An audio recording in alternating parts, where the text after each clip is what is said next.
It has been hard to watch the Yankees recently and see anything but that all the problems that helped cost them a World Series last year have manifested again.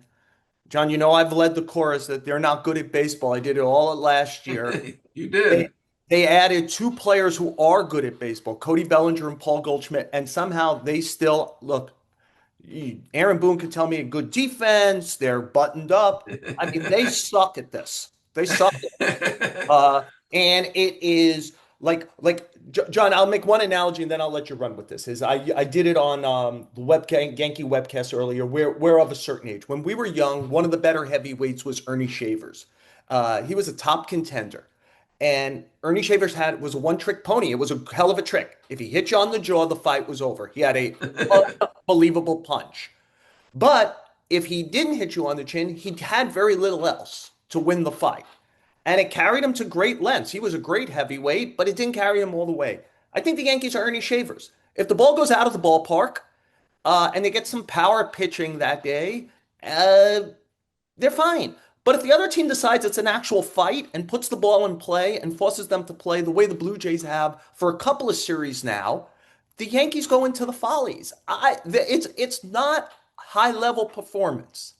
Yeah, it's a competition. Are they going to out homer their mistakes? You know they're going to make mistakes and they're going to hit home runs. Which are they going to do more of? That's basically what it's come down to. The Blue Jays are not a good matchup for them. They have the best contact rate. They strike out the fewest times in the American League. And you put the ball in play against the Yankees, good things are going to happen for you. I mean, I'm with you on the signings. Bellinger and Goldschmidt have been what you'd expect, really. I mean, they've been good defensively.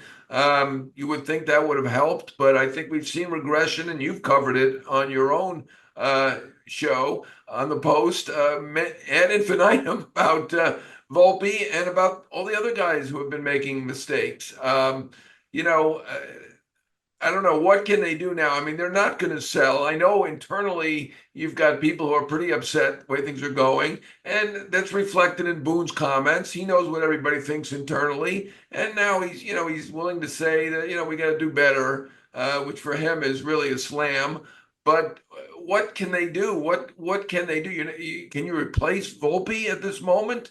You're going to need a third baseman for sure. You're going to have to overpay if it's Suarez. They're not selling, right? I mean, I know that they don't look like a playoff team right now, but they're in playoff position, right? And they got there last year with a similar team, even without Bellinger and Goldschmidt. So we know they're not selling. What can they do? John, I just want to go back to the idea of the besieged Aaron Boone. Like he has portrayed this, and he's been angry these last few days, like he's being besieged. I'd like to not be the guy on the lawn. I'd like to not be the in my day guy. I think most things are better today than they used to be. But if the people who are around the team now covering the team take exception to this, I don't think Boone's asked very tough questions very often. And certainly not at any volume. I think that press conferences where you don't really get to follow things up like we used to by being in a manager's office. We used to have 3.5 hours in a clubhouse. We really got to talk to players.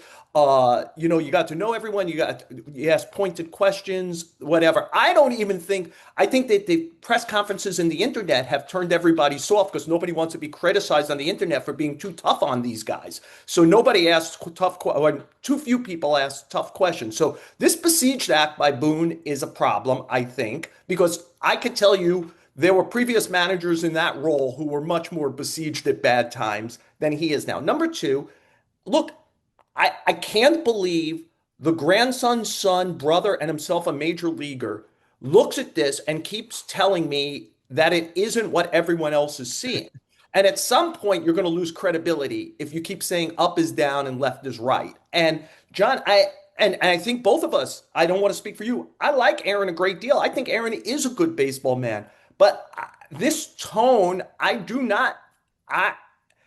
I don't think it's helpful. And I just think that the players not have enough of a fear level to be able to perform at a high, like that this really matters. Like it's one thing to Right. say, hey, you got to do this. And another thing to say, you're going to sit. if you don't do this. I'm going to talk to reporters about it if you don't do it. You want to concentrate now on 90 feet? We got Pat Murphy coming on next, John.